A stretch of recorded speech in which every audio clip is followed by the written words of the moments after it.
Good morning, everyone. Welcome to the Center for Spiritual Living Victoria Online. My name is Carrie Hunter, and I'm the spiritual director of the center. And it's lovely to have you here with us. We're still online exclusively, and we do hope to be back in our facilities on Cook Street sometime soon. Just stay tuned for that. But welcome today, and a happy Mother's Day to everyone. You may not be a mother, you might be a father, you might not have any children at all, but we all had mothers. And so we celebrate this day and we celebrate the influence that they were in our lives, no matter what that influence might have been. And I read a cute little story this past week. It's a true story. It was a story, it wasn't a Mother's Day story, or didn't happen on Mother's Day, but it was a story of a mom who had the flu, and her husband had to go off to work, and their little girl was at home with her mom. And mom was in bed because she just felt too terrible to get up. And her little daughter came in the room with a tray with toast on a plate and a cup of tea. And the mother was amazed because she didn't realize that her daughter knew how to make tea. And so she asked her how she did that. And she said, "Well, Mommy, I've always watched you make tea, so I know how to do it." She said, "I filled up the kettle and I boiled the water and I put some boiling water in the teapot, and then I poured it out into the sink, and then I put the tea leaves in, and then I put more boiling water in the pot, and I put the lid on and I let it sit for a little while." And she said, "And then I just poured it out." But she said, "The thing is, Mommy, um, when I went to pour it out, I couldn't find the strainer that you always used. So I used the fly swatter." And her mother's eyes got very big, and she said, "You what?" And she said, "Well, I used the fly swatter, but it's okay, Mom. I used the old one. I didn't use the new one." And I laughed so hard when I read that, because I thought, isn't that just like an innocent, pure little child? The kinds of things that if you're a mom, you probably had your own children do that kind of thing, or you've heard stories like that, or you've done them yourselves when you were children. But it just gave me a good chuckle today, and I wanted to share that with you. So it is a special day today. And uh, I was reading that there are more phone calls made on Mother's Day than any other time of the year, any other day of the year. Not even Christmas or Thanksgiving, but Mother's Day is the day. And of course, that's when children are all out buying Mother's Day cards and so on. And uh, I smiled the other day. I was at the supermarket, and there were a couple of really scruffy looking teenagers who were poring over the Mother's Day cards. And I thought that was so sweet, because it shows you that there is a tenderness and an appreciation at some deep level for mom, no matter what the kids are up to at that point in their lives. And kind of gives me hope when I see that. In the past few years, I've had emails from a number of ministers saying that they find Mother's Day very, very difficult to talk about, because some people have had very challenging lives. And so to be wishing people a happy Mother's Day can be upsetting for people. And I had really never, ever thought about that. I mean, I had had what many people considered to be an extremely challenging childhood with very little parenting, a mother who was mentally ill, and anyway, don't need to go on and on. But the thing is that I always was happy as a little child, and as an older child, and I always felt very lucky.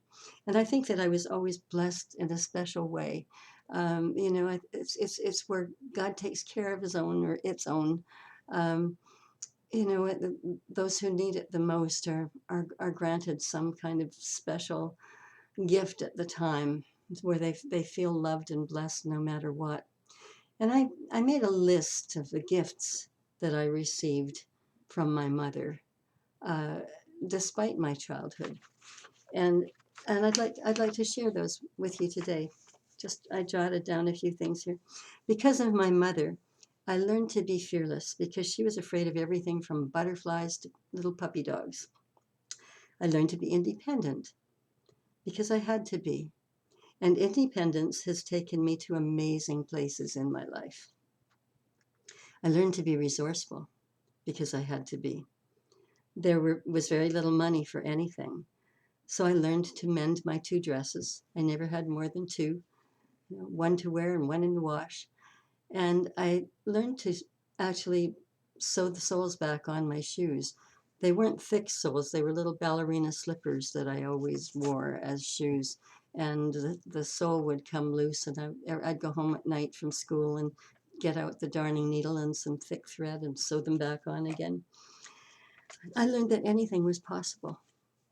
That wherever there was a challenge, that there was a solution, and I could find that solution. I learned creativity because I lived a lot in my imagination. I imagined a better life. I imagined a happier life. Imagined a life that would be really fulfilling and really different from what I was experiencing at the time. And that creativity served me well. I learned optimism because I was certain that my life would be wonderful and that it would be better and better all the time. And it has been wonderful, and it does get better and better all the time. I learned to be a good student because I somehow knew that that was my ticket to freedom. I learned to be compassionate because my mother was always sad and depressed, and I knew that somehow she had many demons to slay, and she didn't know how to do it, and that in her heart she wanted more, and I wanted better for her. And I somehow knew that the dreams for her life had been shattered at some point, and that she might never realize them. I learned to express my love because she couldn't. And I knew the importance that it was not only to express it, but to hear it back from others. I was parented by myself. So one step at a time, I had my own children. And when I did, I remembered that there were certain things that I wanted, moreover, things that I really needed as a little girl that I didn't have. And I was able to heal through providing those things for my own daughters. It was an amazing experience to be able to remember those things and then to say, okay, that was what I wanted, but really this is what I need. There's a wonderful song called "You Don't Always Get What You Want, You Get What You Need," and I think that is really relevant as well. Before my mother died, we got together for lunch one day, and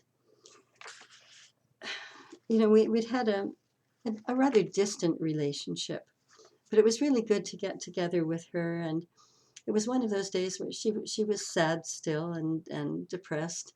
She was living in a care facility at the time, and I took her out to a restaurant for lunch. And we started to talk about her life, and she wasn't very forthcoming, but we talked about it a little bit. And in a vague sort of way, she started to let me know that she was sorry and embarrassed and ashamed for the lack of parenting that I had as a child. And I got the chance to say to her that I understood. I knew that she had many demons in her life and that she wasn't able to get rid of those. And so I said, Mom, I learned a lot of things because of that. And so I shared with her the strengths that I got from the kind of parenting or lack of parenting that I had. And then, in fact, they were great gifts to me. But I also shared with her, I knew that I was very lucky and I was very blessed because it could have gone another way that would have been quite nasty. But I said to her, the one thing that I always knew, and I said, perhaps that was my saving grace. Despite everything, I always knew that you loved me. And I said, I want you to know that I love you. And I drove her back to the care home that day, and she was very quiet in the car. And as I was about to take her in, she turned to me and said, this has been the best day of my life. And so I realized how much she had been carrying this with her all through her life, and especially in my adult years. And there was a huge healing that took place in that moment. There was complete forgiveness. I could only love her. And at this moment, I mean, she's been gone now for a long, long time. But when I think of her, I can only feel love for her. And So there are so many blessings if we can but look back and let go of the anger and let go of the fear and let go of the things that we want to blame our mothers with or blame either parent with or siblings or anyone else. And just look back and say, you know, I watched them walk in their shoes. I didn't walk in them. I experienced a lot of things that I thought were really unpleasant, but were there gifts in that? Who am I today? And how did I learn those things? And the chances are that you learned them like I did. You know, that you were able to, at a certain age, look back and say, oh, you know, I realized that I'm who I am today. I'm strong. I'm fierce. I have an amazing life because I turned my life around because of what I experienced. And some of you have had absolutely wonderful lives, wonderful childhoods, and you love your mothers beyond belief and always loved them, and they were kind and gentle and tender with you. That's my wish, my hope, my prayer for each of you. And I celebrate that. And today we celebrate everyone who has ever mothered anyone or who has been, you know, I mean, that may not have been their own children, but has been an influence in the lives of others. And maybe a mother figure or a father figure. Or there are dads who had to be the mom and the dad in the family. And we celebrate you. We honor you on this special day.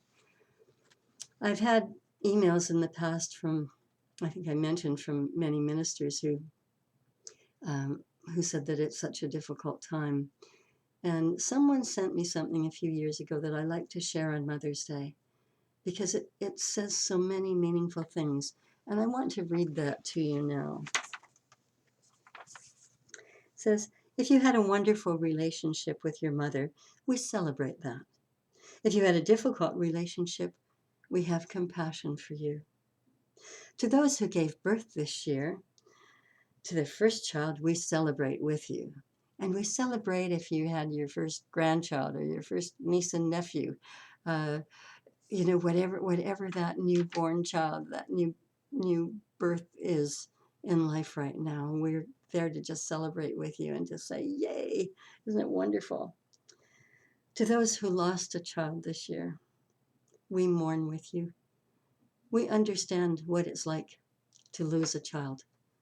We understand how that is such an anachronism. We realize that it's just not right to have a child go before us. And yet it happens. And so we have deep compassion and hurt in our hearts, and we send our love and our compassion to you. To those who are in the trenches with little children every day, wearing badges of food stains, we appreciate you. The number of times that I have seen moms in supermarkets or with little ones in strollers on the street, and the children have been screaming and crying, you know, and I've stopped and looked at them and just said to the moms, it gets better. It does get better. Just know that. It won't always be like this because some of them are just so frazzled. To those who walk the hard path of infertility, we walk with you. Forgive us when we say foolish things. We didn't mean to make it harder. When I'm talking about this, I'm saying, you know, if there's someone who has been married for a long time and has not had children, and it's possible that they can't have children, that they're infertile. And we might be saying something to them like, you know, when are you ever going to have a child? You know, the clock is ticking. Time is running out. It's thoughtless and it's cruel, and we don't ever mean it to be. That's not what it's about. Typically, when that kind of thing comes out of someone's mouth, it's because we want other people to experience what it is to have a child. The enormous, incredible love that you feel, how your life takes on a dimension that you didn't even know was possible. And so we tend to want that for other members of our families and for our friends, for people that we know. So forgive us if we have been thoughtless with those things. To those who are foster moms, mentor moms, spiritual moms, boy, do we ever need you. We need you now more than ever. Children, more than ever, need a positive influence in their lives, wherever they can find it. And bless you. Bless you for being that. To those of you who have warm and close relationships with your children, we celebrate you. And know how blessed you are. There can't be anything that is greater than that. To those of you who lost mothers this year, we grieve with you. We know what that's like too. It's like losing a part of yourself. And yet, what we do know is that our mothers are always with us. You know, they're always there in our hearts. They're there in our minds. Their love is always there. And as we get older, we tend to remember the better things in life and the good things that happened with our moms. And so let us know that we hold you in our hearts today as well. To those who experienced abuse at the hands of your own mother, we acknowledge your experience and we hold our own loving hands out to you. And we embrace you. We hold you close. Especially when we can see you again and we can do that in person. You deserve so much more than that. You deserve to be loved. You deserve to feel loved. To those who lived through driving tests and medical tests and overall tests of motherhood, we are better for having you in our midst. To those who are single and long to be married and mothering your own children, we mourn that life has not turned out that way, the way that you longed for it to be. But I'd like to say it's never too late. It's never too late to get married and perhaps to have stepchildren. It's never too late to mentor other children, to be an important part of their lives, to be a mother figure for them in some way. And so it may not be the same as birthing your own, but the influence that you can have can change the lives of so many. And we hold you in our hearts as you do. To those who are step parents, we walk with you on that complex path. To those who envisioned lavishing love on grandchildren, yet that dream is not to be, we grieve with you.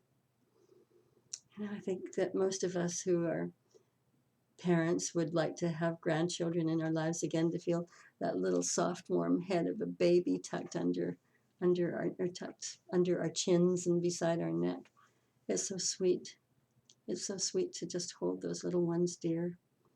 But not everyone is going to have them. However, we can grandmother other children, other people's children. We can be an influence in their lives. I have friends who are, and it's a very, very special thing for them. And it's also special for those children because when we choose to be a grandparent to someone else's child or someone else's grandchild, we're prepared to give so much. And so let us know that there are still blessings to come if we're feeling that way. To those who have empty nests in their upcoming year, we both grieve and rejoice with you. You know, there are days, I'm sure, in motherhood where you just wish that kids would get away to university and that you'd have some peace and quiet in your home. And then, of course, when they're gone, the tears start and you miss them. And you miss the sound, their sounds in the house. You miss the music. You miss the questions. You miss their friends coming over. You miss all of those kinds of things. And so, you know, we understand what it's like to have an empty nest.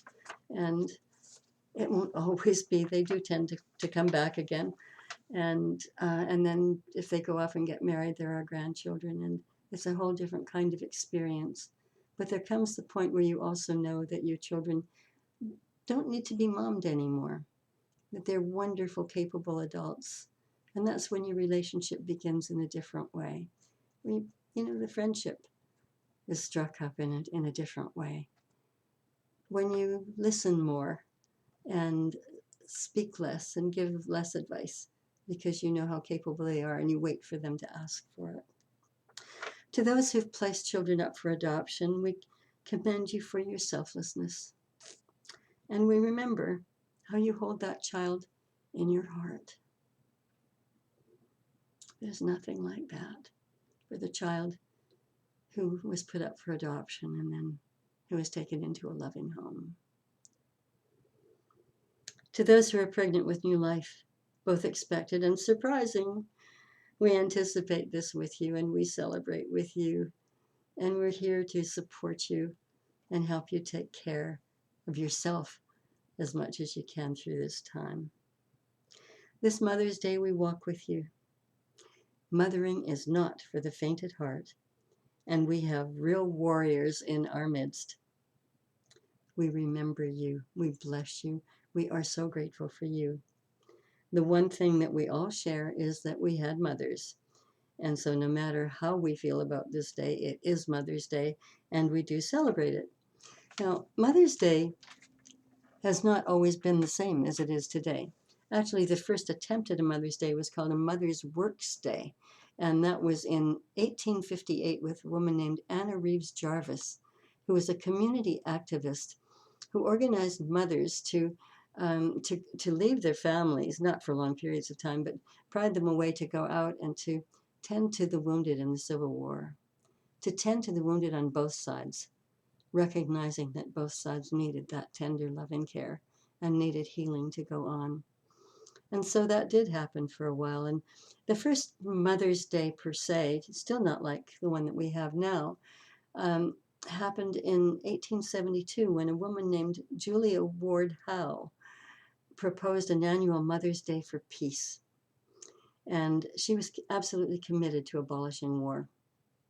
She said, "Our husbands shall not come back to us reeking of carnage, and our sons shall not be taken from us to unlearn all that we have been able to teach them of mercy and patience and kindness, human kindness.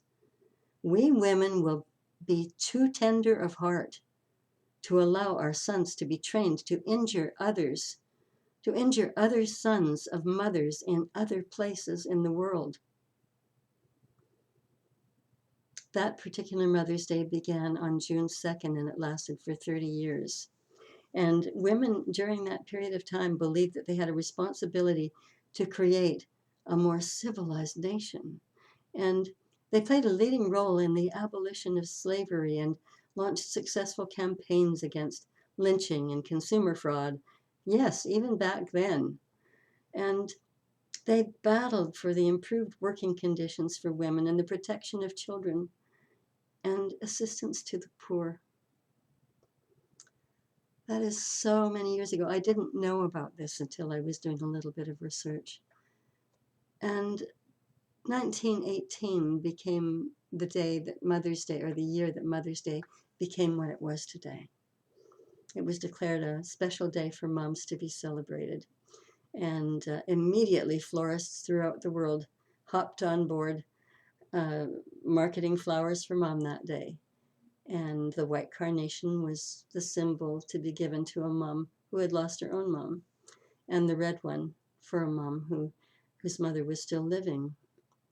And I read that a carnation during that time, we're talking about 1918, was sold for $1 per stem.